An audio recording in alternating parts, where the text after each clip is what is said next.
Doctors have rarely had any formal training in how to diagnose and treat psychophysiologic disorders. The medical profession has tended to fracture itself into the mental health world and what we might call the medical world, or the structural organ world. And there's very little overlap between those two areas.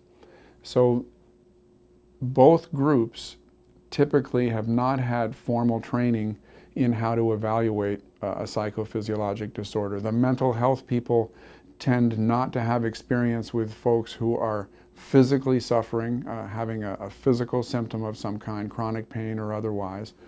The organ and structural doctors have typically not had training in how to assess someone for the psychological and stress-related causes of physical symptoms.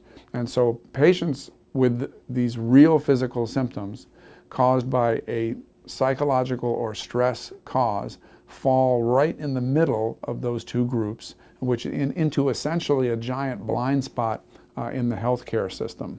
And what we're trying to do in the PPDA is educate both sides that they need to have a meeting of the minds. They need to be understanding the power of stress and the mind and psychology at causing real physical pain or other symptoms, so that the medical clinicians can include this in their thinking when they evaluate patients, and the mental health professionals can know more exactly the kinds of issues they should be looking for in someone who's physically ill, which is something of a parallel universe to what they typically do day to day in evaluating people with mental health concerns. It's a different set of issues that they should be looking for in someone who's physically ill than in someone who has primarily a mental health complaint. So a little bit more overlap between these two groups, and we'll see vastly better outcomes for people with PPD.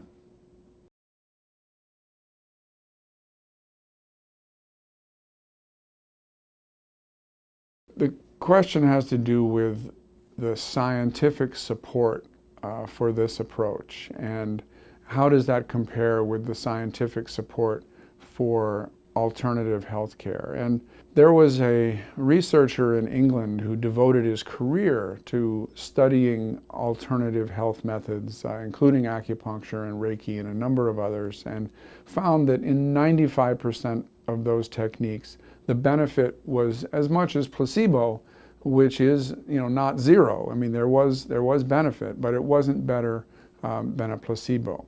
On the contrary, with mind-body techniques and with psychophysiologic approaches, there is a growing body of evidence published in reputable journals that scientifically supports these ideas. That, number one, a psychological approach to physical symptoms can have benefit. And there are a number of different psychological approaches that have been tried. Most of them tend to have modest benefits, but a couple of them that we call pain reprocessing therapy and emotional awareness and expression therapy, those two have risen above the others and have shown more powerful benefits in this area. We've also found from functional MRI studies that people with psychophysiologic disorders actually have their brains wired in different ways than people without these symptoms. That when you inflict pain on someone, put a blood pressure cuff on them, put something that's hot on their arm, and see what parts of their brain light up. People with these psychophysiologic conditions, their brains are literally wired differently in response to those stimuli than people that don't have these conditions. So there's a real physiologic underpinning to this that's been found. And there's even now a case study that shows that wiring can go back to a healthy pattern with psychotherapy. And further evidence that if you've been through traumas, if you've been through adverse childhood experiences, that can impact the wiring of your brain in ways that are exactly what we're seeing in psychophysiologic disorders. So there's a a huge difference between the scientific support, and we've got this in a indexed and annotated bibliography on the PPD Association website, a huge difference between that scientific support for what we do and the scientific support for other forms of treatment.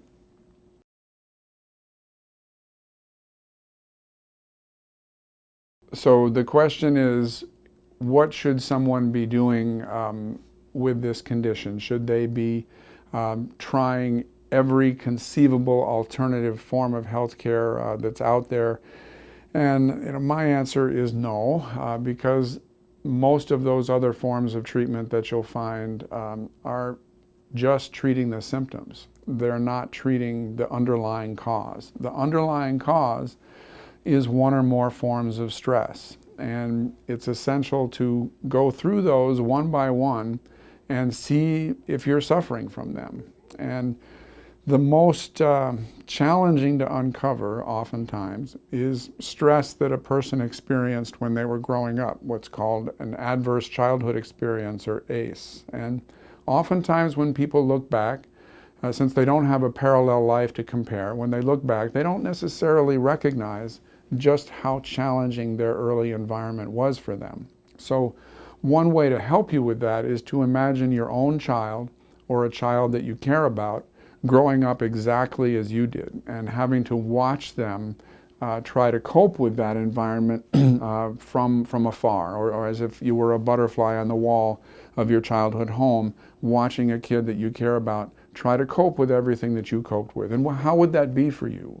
What kinds of emotions might spring up as you watch that happen?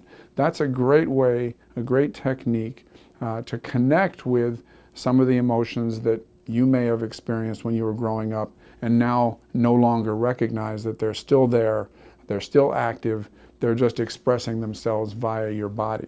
And when you do this, you're connecting with the real cause of the symptoms. You're not just treating the surface manifestations, you're not just trying to treat the symptoms, you're going after the real root source of what's going on. And when you do that, you're more likely to see progress than you are with the other techniques that may have some placebo benefit in this condition, but nothing more than that.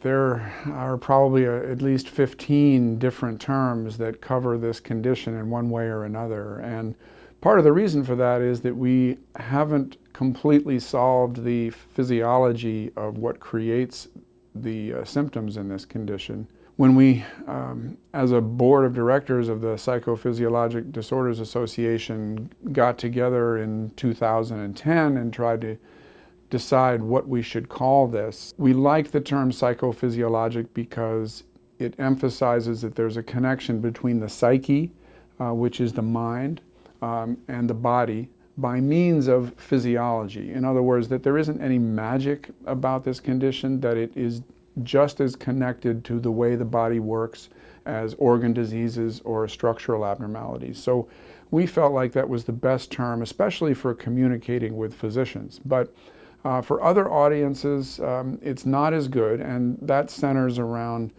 the psycho part, which in the general public, when they see the word psycho, they immediately think of the Alfred Hitchcock movie or of somebody who's hallucinating, and that is not what the term means at all. That refers to psychotic, which is completely different than what we mean, which is simply the psyche or the mind. So we think it's the best term, but we use stress illness or mind-body condition when we're speaking to the public, when we don't have time to explain how we're using the psycho part.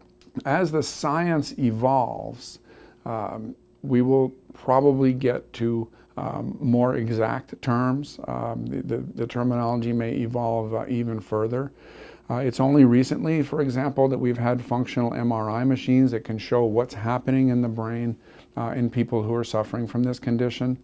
We know that there are different nerve pathways in the brain, so some people have started referring to this as central pain, pain that originates in the brain, as opposed to peripheral pain, pain that originates in a damaged part of the body, for example. So that's a term that's coming up more and more now in response to the evolution of the science. And science always is evolving, so we anticipate that our understanding of the exact physiology behind this condition will continue to grow.